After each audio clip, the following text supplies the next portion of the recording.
Do you actually know what that sound is? That weird, stuttering chatter your cat makes when a bird lands on the windowsill? Most people assume it's frustration. Cat sees bird. Cat can't get bird. Cat makes frustrated little noise. Cute. Moving on. But here's what nobody tells you. That explanation is wrong. Not partially wrong, completely wrong. And once you understand what's actually happening in your cat's body and in their mind, when they make that sound, you will never hear it the same way again. Here's the thing. Researchers who study wild cat behavior in the Amazon documented something that made them stop and look twice. We'll get to exactly what they found in a moment, but it connects directly to that sound your cat is making right now, 6 feet away from you on the couch. And there's something else. Something almost no cat owner ever notices. It happens right after the bird flies away. Right after the chirping stops. It's quiet, easy to miss, but it might be the most revealing thing your cat ever does. We'll get there. First, let's start with the sound itself, because have you ever actually listened to it? Not just heard it, listened. Most people file it away instantly. Frustrated hunting behavior. Done. But ethologists, researchers who study animal behavior specifically, don't classify it that way at all. They give it its own category. Separate from meowing, from growling, from trilling. It stands completely alone. And here's why that matters. Cats produce somewhere between 7 and 12 distinct chirp variations, each one tied to a different prey type, a different distance, a different level of hunt activation. That's not a random noise. That's a dialect, one you've never been taught to hear. You've been listening. You just haven't been hearing. So if chirping is just a frustrated domestic quirk, a side effect of living behind glass, why do big cats do it too? Think about that for a second. Most people assume this behavior is something that happened to cats after domestication, like they developed it in captivity. A weird little glitch from staring at birds they can never reach. But here's what most people don't realize. Jaguars do it, ocelots do it, margays do it, and they're not doing it at glass. They're doing it at actual living prey. In the wild, right before a hunt. Field researchers in Brazil documented something extraordinary. A margay, a small wild cat about the size of your house cat, was recorded producing calls that almost perfectly mimicked the distress cries of tamarin monkeys. Not approximately.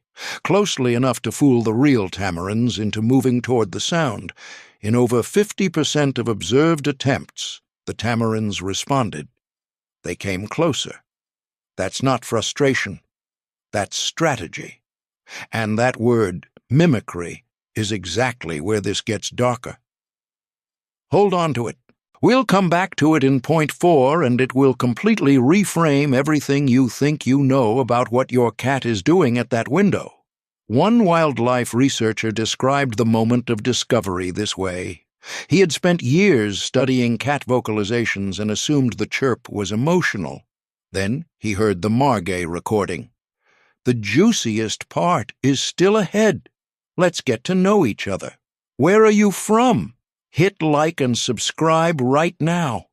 He said it was the first time he genuinely felt unsettled by a cat. A small cat. Making a sound on purpose. Your cat's chirp isn't a domestic glitch. It isn't a product of boredom or glass or captivity. It is an ancient hunting mechanism running exactly as designed in the middle of your living room.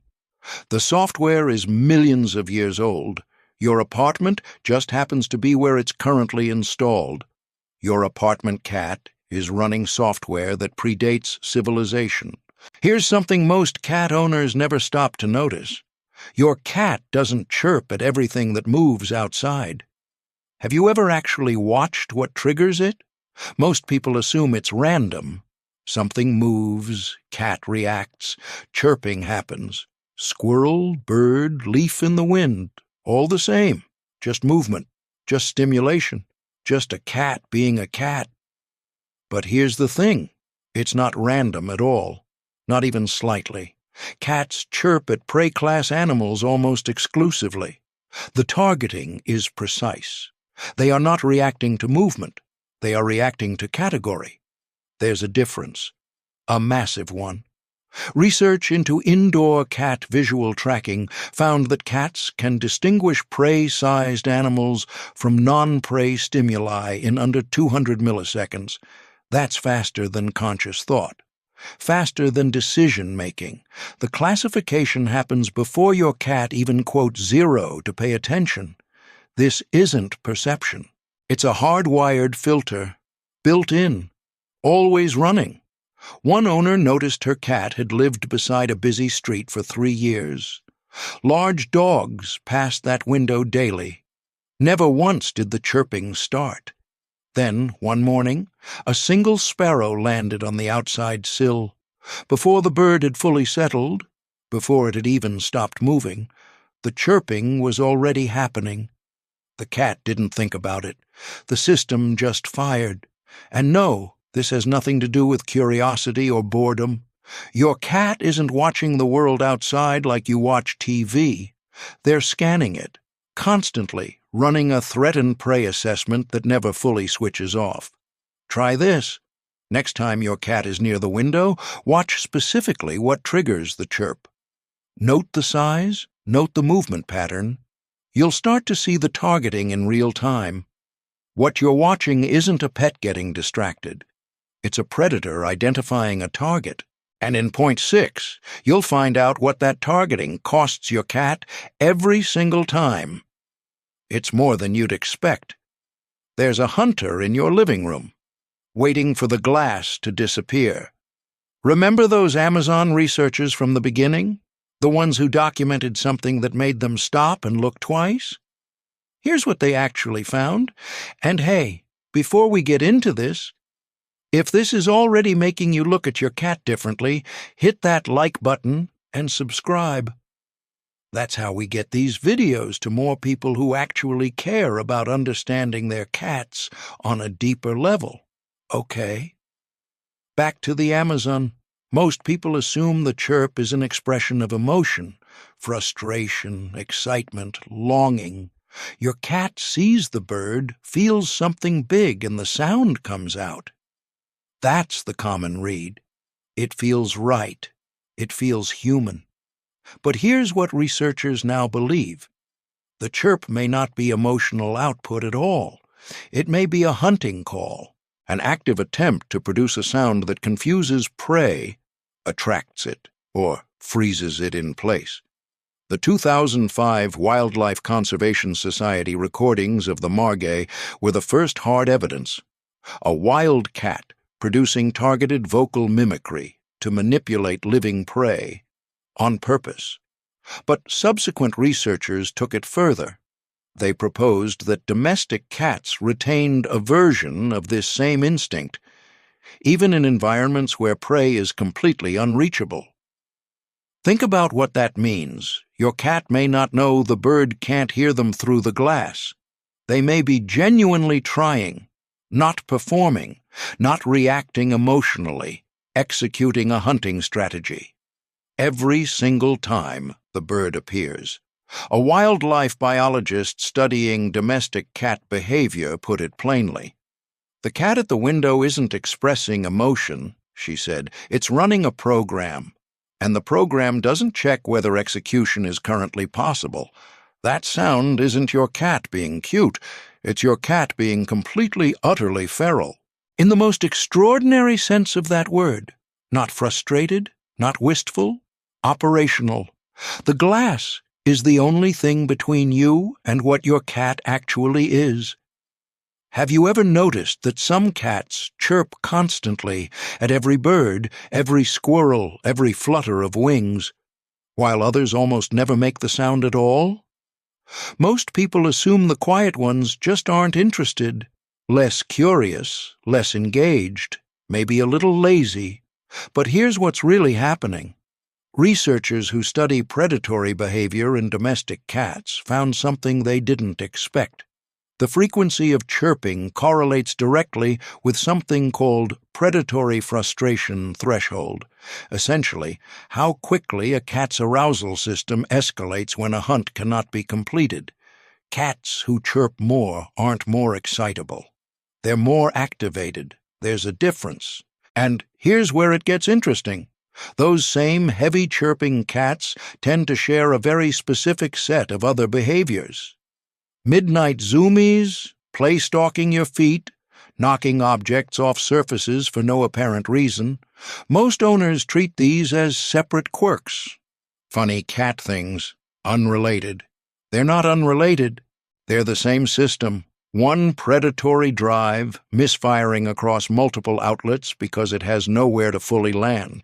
One owner described her cat as __, quote, _1__. He chirped at every bird. He knocked her coffee off the desk every morning. He sprinted laps at 2 a.m. She thought he was just wired differently. Then she started a dedicated 10-minute evening play session, wand toy, bird-like movement, full commitment. Within 2 weeks, the midnight sprints had nearly stopped. The desk knocking dropped off. He still chirped, but something in him had settled. The outlet changed what the pressure did. And remember those 7 to 12 distinct chirp variations we talked about at the start? This is what I was pointing toward. Each variation isn't just about prey type.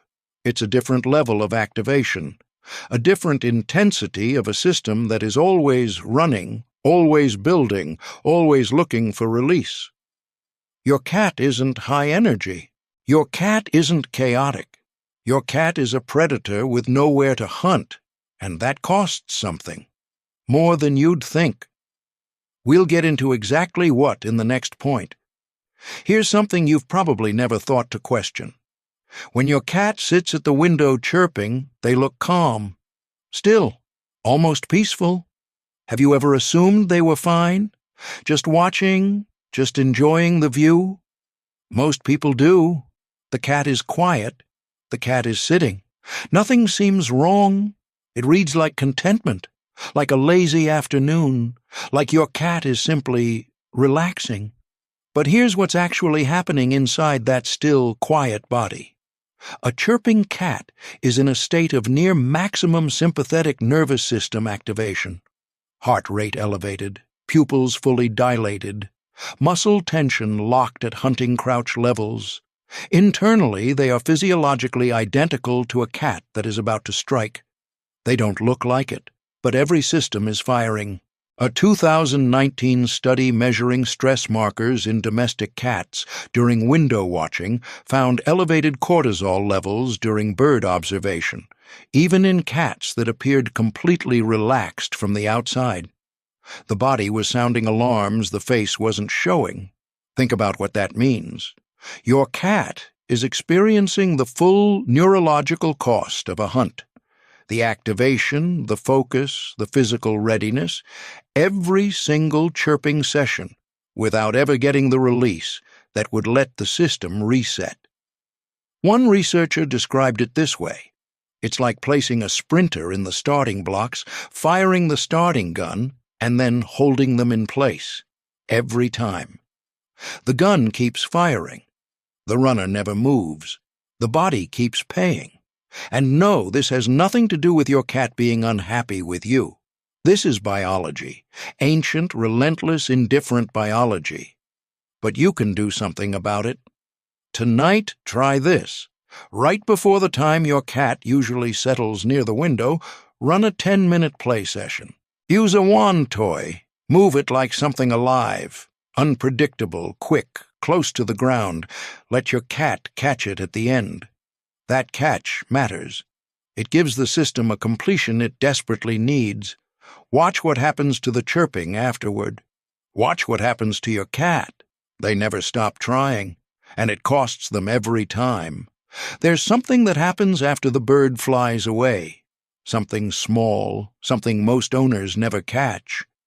Have you ever watched your cat in that exact moment? Not during the chirping, after. When the window goes quiet and the bird is gone, most people assume the cat just resets, loses interest, wanders off to find something else. The moment ends, life continues, nothing to see. But here's what researchers studying post-predatory behavior in domestic cats actually documented. After a failed or incomplete hunt, after the prey disappears and the system has nowhere to go, many cats do something consistent. They turn, they find their person.